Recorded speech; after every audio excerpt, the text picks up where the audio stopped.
नमस्कार दोस्तों, आज हम जानेंगे लीनिंग मास्ट के विषय में। लीनिंग मास्ट क्या होता है, कौन से सिचुएशन में लीनिंग मास्ट से क्या असर पड़ता है, उसका स्टैगर पे क्या असर होता है, वो हमारे लिए कौन से सिचुएशन में गलत है, कौन से सिचुएशन पैनिक के लायक है, कौन सी नॉर्मल है।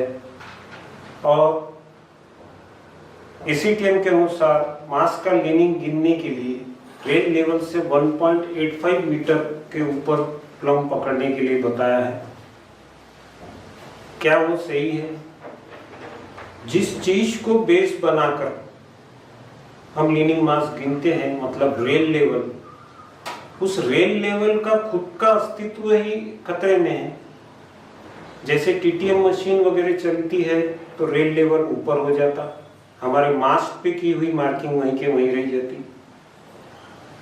फिर अगर काफी दिनों तक TTM ना चले, हेवी लोड चलते हैं, उसके वजह से रेल लेवल नीचे बैठती है। इन सब सिचुएशन को ध्यान में रखते हुए लीनिंग मास कैसे गिना जाना चाहिए, इसको मैं आपको बतलाना चाहता हूँ।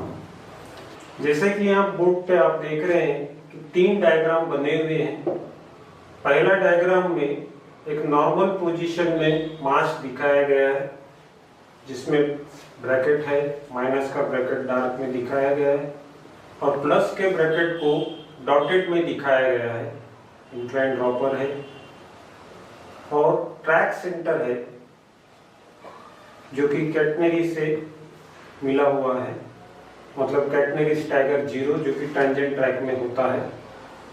नीचे में आप देखेंगे तो रेल लेवल से डॉटेड लाइन दिखाई गई है, रेल लेवल मास पे मार्किंग किया गया है, RL लिखा है और इसके मास के सामने के फेस में स्टैगर जो भी होता है वो और कॉन्टैक्ट हाइट लिखी हुई होती है। यहाँ जो डायग्राम आप देख रहे हैं इसमें एक प्लस का ब्रैकेट है, ट्रैक सेंटर रेड में दिखाई गई है और मास को लीनिंग दिखाया गया है कि मास टुवर्ड्स ट्रैक लीन है और यहाँ रेड में प्लम और डोरी दिखाई गई है। रेल लेवल के समकक्ष में प्लम लगा हुआ है। तीसरे डायग्राम में आप देख रहे हैं कि मास को अवे फ्रॉम ट्रैक लीनिंग दिखाया गया है और रेड में ट्रैक सेंटर दिखाया गया। सो वीडियो के शुरू में कुछ सवाल थे, जिसमें से पहला सवाल था कि लीनिंग मास क्यों गिनते हैं। सो लीनिंग मास हम इसलिए गिनते हैं कि जब मास लीन होता है, जैसे कि इस डायग्राम में बताया गया है कि ये डॉटेड लाइन मास का फ्रंट फेस होना चाहिए था, लेकिन लीन होने की वजह से वो आगे चला गया, साथ में ही पूरा ब्रैकेट भी गया और ब्रैकेट साथ में जाने की वजह से उसमें बंधे हुए कॉन्टैक्ट कैटनरी वायर भी आगे चले गए। इनफैक्ट कहने का मतलब ये है कि कॉन्टैक्ट वायर के स्टैगर पे क्या फर्क आया, ये जानने के लिए हम लीनिंग मास गिनते हैं। फिर यह मास को गिनने के लिए रेल लेवल से 1.85 पे गिनने के लिए बताया है। ACTM ऐसा कहती है। मेरा आपसे ये सवाल है कि ये 1.85 ही क्यों, ये कहां से आया, ये फिगर क्या है, इसके बारे में भी जानकारी लेना जरूरी है। ये 1.85 जो है ये 1/3 ऑफ CH है, जो कि कॉन्टैक्ट वायर से लेके रेल लेवल के बीच में जो CH अपन गिनते हैं उसका 1/3 है। तो यदि आप 1.85 को 3 से गुना करेंगे तो वो 5.55 मीटर आएगा, जो कि पुरानी जो 50 mm प्रीसैग की ऊंची थी उसका 1/3 है। अभी जो 100 mm प्रीसैग ऊंची है उसका 1/3, उसका CH 5.60 है और उसका 1/3 थोड़ा ज्यादा आएगा। तीसरा अपना सवाल था कि रेल लेवल वहीं रहता है। सो यदि ये टीटीएम चली है और पैकिंग की गई है गिट्टी, सो रेल लेवल जहां आपने मार्किंग किया था उससे ऊपर उठ जाएगा।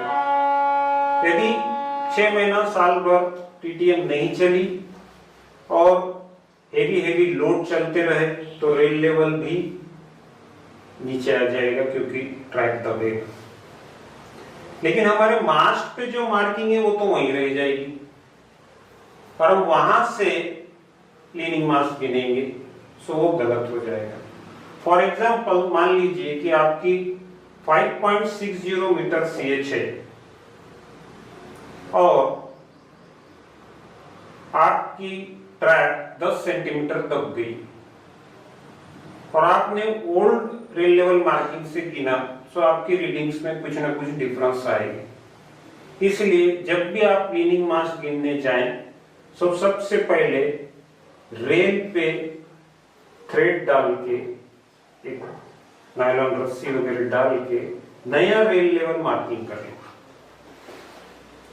यदि रेल लेवल पुराने रेल लेवल से नीचे आता है, तो जितना भी वो नीचे आएगा उसको मास पे लिखी हुई CH में ऐड करें। मान लीजिए 10 सेंटीमीटर रेल लेवल, दोनों रेल लेवल के बीच में डिफरेंस है, तो यदि हाइट 5.60 मीटर है तो उसमें 10 सेंटीमीटर जोड़ लेंगे। अभी हो गया 570।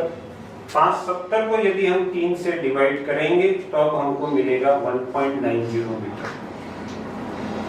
सो अब नए रेल लेवल मार्किंग से, जैसे कि यहाँ डायग्राम में दिखाया गया है, 1.90 मीटर ऊपर मार्किंग लगा के फिर प्लम लटकाएंगे। प्लम के नीचे के सेंटर से मास के बीच की दूरी गिनेंगे। मान लीजिए ये दूरी 10 सेंटीमीटर आई, सो इसमें से जितना चौड़ा ये प्लम होता है उसके ऊपर की डंडी भी उतनी ही चौड़ी होती है और उसके सेंटर से थ्रेड लटकता है। इसीलिए हाफ विड्थ ऑफ प्लम भी हम उसमें से माइनस करेंगे। यदि फुल विड्थ उस डंडी की 4 सेंटीमीटर हुई तो उसकी हाफ 2 सेंटीमीटर होगी। 10 सेंटीमीटर के लगभग हमको डिफ्लेक्शन प्राप्त हुआ था, उसमें से हाफ विड्थ घटाने से 8 सेंटीमीटर अब डिफ्लेक्शन रहा। सो 8 सेंटीमीटर मल्टीप्लाइड बाय 3 करेंगे तो वो 24 हो गया, क्योंकि हमने 1/3 पे CH के 1/3 पे डिफ्लेक्शन नापा था। सो CH पे पहुंचते पहुंचते वो 3 गुना बढ़ जाएगा, मतलब 8 के 24 सेंटीमीटर यानी 240 है। सो यहाँ पहले एग्जाम्पल में लिखा है मास लीनिंग, ML का मतलब है mass leaning, arrow towards T मतलब mass leaning towards track. Original stagger था +200, लीनिंग से प्राप्त हुआ और 240, इस तरीके से 440 mm टोटल उसका स्टैगर हो गया, जो कि ये फिगर में दिखाया गया है।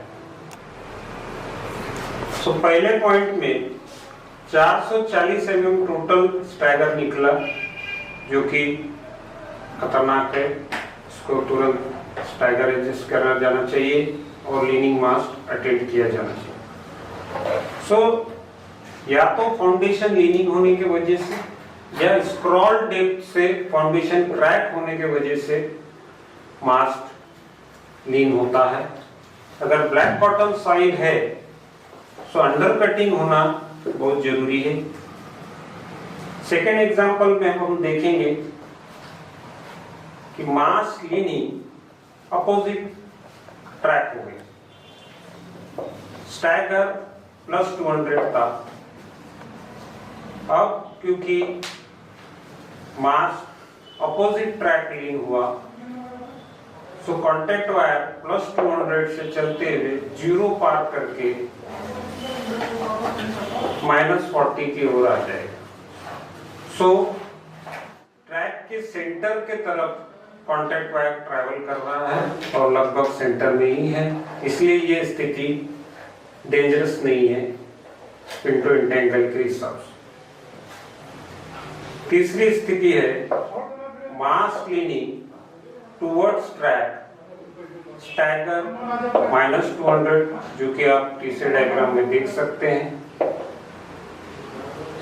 अब टुवर्ड्स ट्रैक मास लीन हुआ, माइनस का स्टैगर था, टोटल 240 mm लीनिंग हुआ, सो -200 से स्टैगर +40 mm में चला जाएगा। ये भी स्थिति खतरनाक नहीं है पिंटो इंटेंगल के हिसाब से। चौथा पोजीशन है mass leaning opposite track, stagger -200 था और 240 mm का मास लीनिंग की वजह से डिफ्लेक्शन आ गया, इसलिए अब जो टोटल स्टैगर हो गया -440 mm हो गया। ये स्थिति खतरनाक है। सो इस तरीके से आपको मास लीनिंग गिनना है। गोधनी स्टेशन से कड़मना स्टेशन तक के बीच की कॉर्ड लाइन में फुट पेट्रोलिंग के दौरान एक लीनिंग मास दिखाई दिया। सबसे पहले एक लाइन डोरी डालकर नई रेल लेवल को मास पर मार्क किया गया।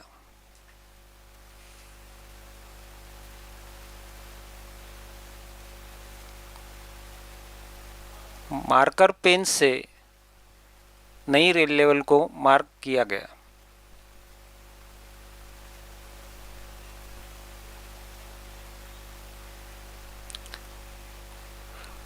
ऊपर जो लाल लाइन दिखाई दे रही है वो और नई रेल लेवल के बीच में लगभग 10 सेंटीमीटर यानी 100 mm का फर्क दिखाई गया। नई रेल लेवल 100 mm नीचे थी, स्केल पे मार्क करके दिखाया जा रहा है।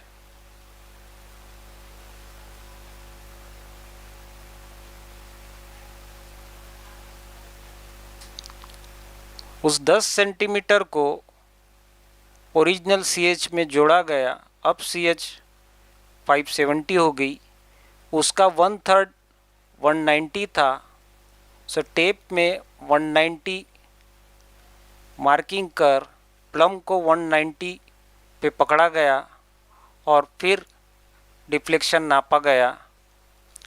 इस तरह गुटके की जो विड्थ थी वो 5 सेंटीमीटर थी, जिसे आधा कर 2.5 सेंटीमीटर प्लम जो हमें डिस्प्लम जो हमें प्राप्त हुआ उसमें माइनस किया गया। और जब भी आप लीनिंग मास नापेंगे सबसे पहले नई रेल लेवल को मार्क करेंगे। यदि नई रेल लेवल पुरानी रेल लेवल से नीचे पाई गई तो जितना भी वो नीचे है वो ओरिजिनल CH जो कि मास पे लिखी होती है उसमें हम जोड़ लेंगे। यदि नई रेल लेवल पुरानी रेल लेवल से ऊपर मिली तो जो CH लिखी है उतना उसमें से माइनस कर लेंगे।